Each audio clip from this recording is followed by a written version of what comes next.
নমস্কার, শুভ সকাল বন্ধুরা। আর আজকে আমি রান্নাঘরটা মোছা দিয়ে স্টার্ট করলাম। বাসি কাজ বলতে আমার ঝাড় দেওয়া হয়ে গেছে, ঝাড় মারুলি সবই দেওয়া হয়ে গেছে। তো আমি এখন এই যে রান্নাঘরটাও মুছছি।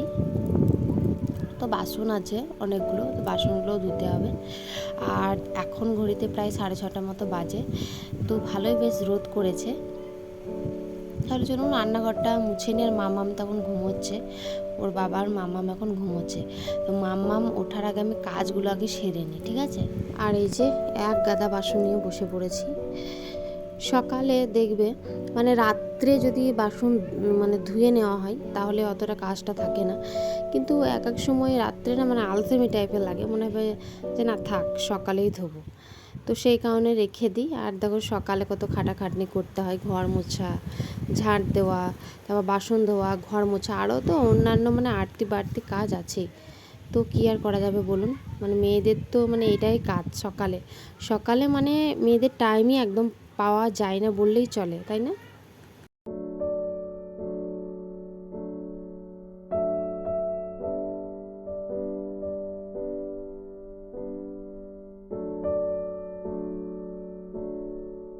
তো এদিকে বাসনগুলো ধুচ্ছি।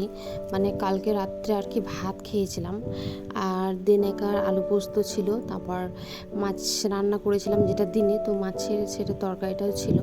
তো সেগুলো দিয়েই রাত্রে কালকে ভাত খেয়েছিলাম, আর একটু আলু ভেজেছিলাম, তো ওই দিয়েই খেয়েছিলাম। অন্যান্য দিন মুড়ি খাই, কিন্তু অনেকটাই ভাত ছিল, তাই ভাবলাম ভাতগুলোই খেয়ে নিই। আর ওইদিকে হয়ে গেল বাসন ধোয়া। আর এইদিকে দেখুন আমার কিন্তু গ্যাস আরও বেশ মুছে নিয়েছি, যেগুলো মুছে নিয়েছি। আর ওইটা কিন্তু জল গরম আমি বসিয়েছি মামামের জন্য। আর এইদিকে রান্নাঘরটা ভিজে ভিজে কেমন হয়ে আছে, হালকা স্যাঁতস্যাঁতে, কারণ মুছেছি যেহেতু। আর এই যে বাসনগুলো আমি ধুয়ে নিয়েছি সব। আর আমি এখন একটু গরম জল খাবো। আমার এটা কি বলতো, আমার এটা অভ্যাস হয়ে গেছে যে সকালে খালি পেটে গরম জল খাওয়া। আর গরম জলও খাই, ফার্স্টে আমি গরম জলটাই খাই, তো তারপরে আবার আমি মিনিমাম 20 মিনিট পরে আবার লেবু দিয়ে গরম জল খাই। তো এটা আমার অভ্যাস হয়ে গেছে। তো নাকি আমি শুনেছি যে গরম জল লেবু দিয়ে খেলে পরে সেটা ভালো, শরীরের পক্ষে। আর লেবু খাওয়া তো ভালো বটেই। অনেকেই জানো যে লেবু খাওয়া সত্যি খুবই ভালো। তো আমিও খাই, এটা সকালবেলাতেই খাই।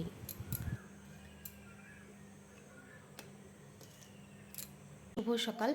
তো এই তখন 9টার মতো বাজে, আর আমার কিন্তু বাসন আরও ধোয়া হয়ে গেছে। তারপরে কি মামাম, আর আমরা মা আর ছেলে মিলে কিন্তু চা খেয়ে নিয়েছি। আর এখন এই তো 9টার মতো বাজে, তো আমার বিছানা আরও ঝাড়া হয়ে গেছে। তো মামামের জন্য খাবার এই তো চাপালাম, ডালিয়া, মামাম ডালিয়া খাই, আর তার সাথে একটা ডিম। দেখো তুমি কাঁদছো কেন? কাঁদছো কেন? দেখো ভালো লাগছে না মামা? টাকা একটা হামি দিয়ে দাও, হাম দিয়ে দাও, করে একটা হাম দিয়ে দাও। তো দেবে না, দেবে না বলছে। তাহলে তারপরে এরপর কি কি কাজ করি না করি সবটাই আমাদের সাথে শেয়ার করব, ভিডিওটা দেখতে থাকুন।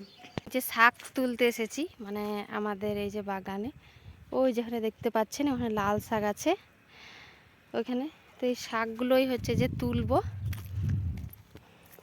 আরও অন্যান্য অনেক শাক আছে, পালং শাকগুলো তো সব খেয়ে নিয়েছে ছাগলে। আর এত রোদ দিয়েছে যে আমি মাথায় গামছা ঢাকা নিয়েছি। আর এই যে এখানে দেখতে পাচ্ছেন, দাঁড়ান আপনাদেরকে দেখাই। এই যে দেখতে পাচ্ছেন এগুলো হচ্ছে লাল শাক। তো এই শাকগুলোই আজকে আমি তুলবো। তো দেখি শাকগুলো ফার্স্টে তুলে নিই, তারপরে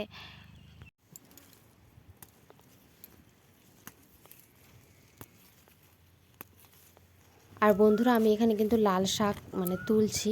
তো আমাদের না বাগানটাতে বাড়ি কি বলবো, অনেকে বাগানকে বাড়ি বলে, আবার বাগানও বলে। তো যাই হোক, তো এখানে আমি এই যে শাক তুলছি, আর লাল শাক কিন্তু অনেক হয়ে আছে। তো কী বলো তো, মানে আগে না মানে পালং শাক যেগুলো ছিল ওগুলো না ছাগলে খেয়ে নিয়েছে প্রচুর, মানে ঘেরা আছে, মানে নেট দিয়েও এগুলো আপনাদের দাদাভাই ঘিরে দিয়েছে, তাও কোন দিকে যে ছাগল ঢুকে যায়, আর শাকগুলো সবই কিন্তু খেয়ে নেয়, জানি না। আর শাকগুলো বেশ দেখতে কিন্তু ভালোই লাগছে, তাই না? তো এক একটা পাতাগুলো যেন নষ্ট নষ্ট হয়ে গেছে, বেশি কিন্তু বড় হয়নি শাকগুলো। তো এগুলো তো খেতেই হবে। তো বেশ ভালোই, মানে টাটকা শাক এগুলো, শাকগুলো বেশ ভালোই, কিন্তু এক একটা পাতার উপরে না মানে কেমন যেন সাদা সাদা হয়ে গেছে। কিন্তু রান্না করেছিলাম তখন ভালোই ছিল শাক, মানে ভালো লাগছিল খেতে, কোনো খারাপ লাগেনি। আর এই যে এখানে কত টমেটো ধরেছে, টমেটোগুলো তুলবো, মানে অনেক পেকে গেছে, আবার কাঁচাও হয়ে আছে। তো এই যে এগুলো কাঁচা, আর এখানে দেখুন এই যে পাকাও আছে এগুলো। তো এগুলোই এখন তুলবো আমি। আর এরকম গাছ ভর্তি মানে লাল লাল টমেটো তুলতে কার না ভালো লাগে বলুন, তাই না? আমার তো বেশ ভালোই লাগছে তুলতে। এই যে কত সুন্দর দেখুন, পাকা পাকা লাল লাল টমেটো, অনেকগুলো কাঁচাও হয়ে আছে। তো আপনাদের দাদাভাই বললো যেগুলো পেকে গেছে সেগুলো তুলে নিতে, তো সেগুলোই আর কি আমি তুলছি। বেশ ভালোই লাগছে তুলতে। আর এতটাই রৌদ্র, মানে রোদ দিয়েছে মানে বলার বাইরে। কিন্তু যেহেতু এটা সকালবেলা, তো সকালবেলা থেকেই না প্রচুর মানে রোদ যদি দেয় তাহলে দুপুর টাইমে কী আর হবে, তার জন্য আমি সকালেই মানে চলে এসেছি তুলতে। জানি আমি দুপুরে তুলতে পারবো না এত রোদ্রে। এই যে দেখুন বেশ ভালোই লাগছে টমেটোগুলো তুলতে, আর পাকা পাকা তো, মানে দেশি টমেটো এগুলো। এই যে আমি এখানে রাখছি। তো চলুন এবার তাড়াতাড়ি টমেটোগুলো তুলে নিই, আর বেশিক্ষণ আর থাকতে পারছি না, এবার বাড়ি যাব। কারণ হচ্ছে আমার কাজও পড়ে আছে, কাপড় কাচতে পড়ে আছে, তারপর স্নান করা আছে, পুজো দেওয়া আছে। তো মাঠে আমাকে বেশিক্ষণ থাকলে হবে না। তাহলে চলুন তাড়াতাড়ি বাড়ি যাই, বাড়ি যেয়েও আবার অনেকগুলো কাজ আছে, সেগুলোও কমপ্লিট করতে হবে। বন্ধুরা, আমি শাক আর টমেটো তুলে নিয়ে চলে এসেছি, এক্ষুনি এলাম। এই যে, আর এত রোদ বাইরে কি বলবো। তো এখন আমার কাপড় কাচতে হবে, স্নান করতে হবে, পুজো দিতে হবে। এই তো 9:30 মতো এখন বাজে। তো টমেটোগুলো আমি ফার্স্টে আলাদা করে নিই, আর মামামের ডালিয়াও বসিয়ে গেছিলাম, কিন্তু দেখলাম মামামের ডালিয়াটা মানে লেগে যায়নি, গ্যাসে চাপিয়ে খেয়েছিলাম, মানে গ্যাসের কি বলে ওই আঁচটা একবারে কম করে গেছিলাম। আর কতগুলো টমেটো নিয়ে এলাম, আপনাদেরকে দেখাই, দাঁড়ান। যে এই টমেটোগুলো নিয়ে এসেছি, এই যে। আর শাক বেশি কিন্তু তুলিনি, এই যে অনেকই হয়ে আছে, কিন্তু ওগুলো সব কাঁচা হয়ে আছে। এই যে এতগুলো টমেটোর তুলে নিয়ে এসেছি। এই যে মিনিমাম এটা 4-5 দিন তো আমাদের চলেই যাবে, কোনো চিন্তা নেই, ফ্রিজে ভরে রেখে দেবো। আর এই যে এই শাকটা আজকে আমি রান্না করব, ঠিক আছে। আর এই যে মামামের ডালিয়া হচ্ছে। চলো কাপড়গুলো কেচে নিই, আর স্নানটা সেরে নিই আমি, তারপরে আমি আপনাদের সাথে দেখা করতে আসছি। আর বন্ধুরা, আমি এই যে স্নান করে চলে এসেছি, তো স্নান করে যে কী শান্তি লাগছে কিছু বলার নেই, মানে ভালোই লাগছে। আর বন্ধুরা, আমি স্নান করে কাপড় আরও মিলিয়ে ছাদে চলে এসেছি। আর এই যে আমি এখন ঠাকুরকে পুজো দিচ্ছি, তো ঠাকুরকে আমি পুজোটা দিয়ে নিই, কারণ স্নান করার পর ঠাকুরকে পুজো না দিলে মানে চলেই না, আমার যেন দিনটা শুরুই হয় না। তো আপনারাও ঠাকুরের আশীর্বাদ মানে দর্শনটা করে নিন। তারপর পুজো আরও দিয়ে আমি শশা মুড়ি খেয়ে নিয়েছিলাম।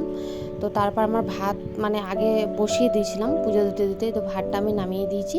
আর এটা হচ্ছে খেরো ডাল, মানে আমি সেদ্ধ বসিয়েছি। এটা হচ্ছে আলুটা এটা সেদ্ধ বসিয়েছি। এটা হচ্ছে নিম ছেচকি বানাবো। আর এই যে এখানে কেটে রেখেছি মাছের ডিম, আর এখানে একটা আলু কেটে রেখেছি, আর এখানে আদা রসুন লঙ্কা বাটা, আর এখানে পেঁয়াজ কুটি কেটে রেখেছি এই যে, আর এই যে লাল শাকটা। আর এখানে যে খেরো ডালটা আমি ছুঁকে নেব, তার জন্য একটা টমেটো কেটে দিয়ে দিয়েছি, আর লঙ্কা দিয়ে দিয়েছি।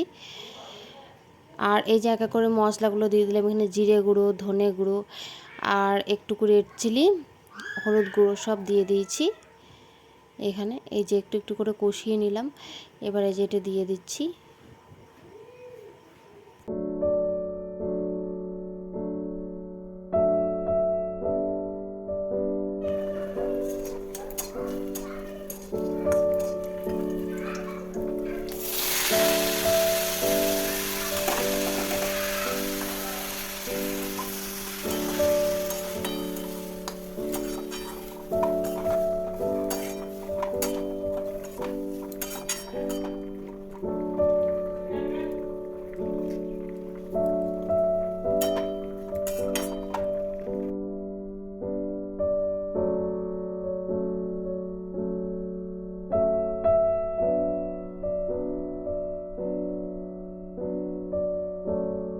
এই যে আমার রান্না বান্না হয়ে গেছে, আর এখানে আমরা ভাত খেতে বসে পড়েছি। এই যে ভাত খাচ্ছি।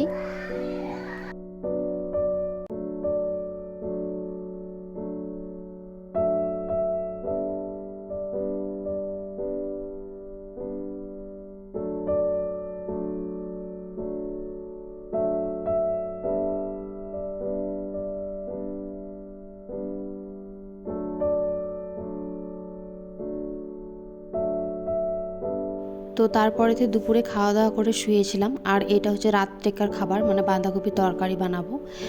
তো এটা ভাত দিয়ে কিংবা মুড়ি দিয়েও খাওয়া হবে। তো এই যে এটা এখন সেদ্ধ বসালাম, সেদ্ধটা হতে থাকে এটা। আর বাঁধাকপিটা সেদ্ধ আমার হয়ে গেছে। আর এই যে মশলাটা আমি কষিয়ে নিচ্ছি, হলুদ লবণ জিরে গুঁড়ো সব দিয়ে দিয়েছি। আর এই যে বাঁধাকপিটা এখন আমি দিয়ে দিলাম। তো এটা আবার হতে থাকে এখন। তো বন্ধুরা, এটা আমার বাঁধাকপি তরকারি হচ্ছে, মানে হয়ে গেল। তো আজকের ভিডিওটা আমি এখান থেকে এন্ড করছি। আপনাদের যদি ভিডিওটা কোনো অংশে ভালো লেগে থাকে তাহলে প্লিজ আমার চ্যানেলটা সাবস্ক্রাইব করবেন এবং একটা লাইক দেবেন। পরে দেখা হচ্ছে নেক্সট ব্লগে। টাটা।